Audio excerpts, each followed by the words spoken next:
Празднование 200-летия видного политического деятеля Канай Улу Байтик-Батыра началось со старта конного марафона на его малой родине в одноименном селе.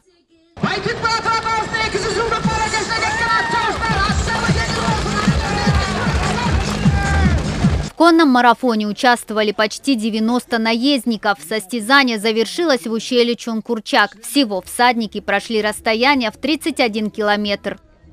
Aldıda geldi. 65. номер бұл Қарашұңқар, Дүйшенбиев шешін алынықы. Талас облысы Қарағора районы. Алеме 3-ші болып келатқан 70. Победителем скачек стал скакун по кличке Карашумкар Шейшиналы Душомбиева из Карабуринского района Таласской области. Он первым достиг финиша. Победителю вручили сертификат на однокомнатную квартиру. Моему коню 3 года, он совсем молодой. Из 90 участников мы пришли первыми. Я не думал, что смогу выиграть первое место. Впервые участвовал в таком заезде по бездорожью и через горную местность. Я очень рад победе. Второе место занял конь по кличке Актано Каима Аманова из села Шамалдысай Джалалабадской области. Его приз составил 500 тысяч сомов. Третье место занял скакун болота Акирова по кличке Акчи из Аксуйского района Иссык-Кульской области. За третье место он получил 300 тысяч сомов.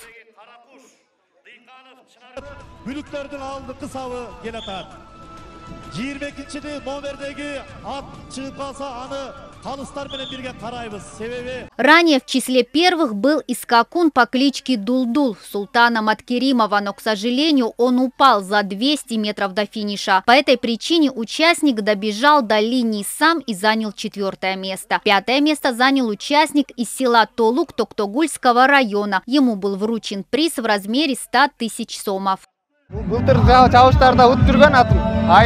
Моему коню 7 лет. Я увлекся скачками в прошлом году, но на этот раз дистанция была длинной. На этом марафоне я выиграл 100 тысяч сомов. Я очень рад. Дай бог, и в следующем году буду участвовать. На марафон приехали лучшие всадники, чтобы испытать свои силы на труднопроходимой местности. По правилам, в марафоне соревновались лошади старше 3 лет, возраст участников заезда от 16 лет. Призы получили 9 ведущих коней.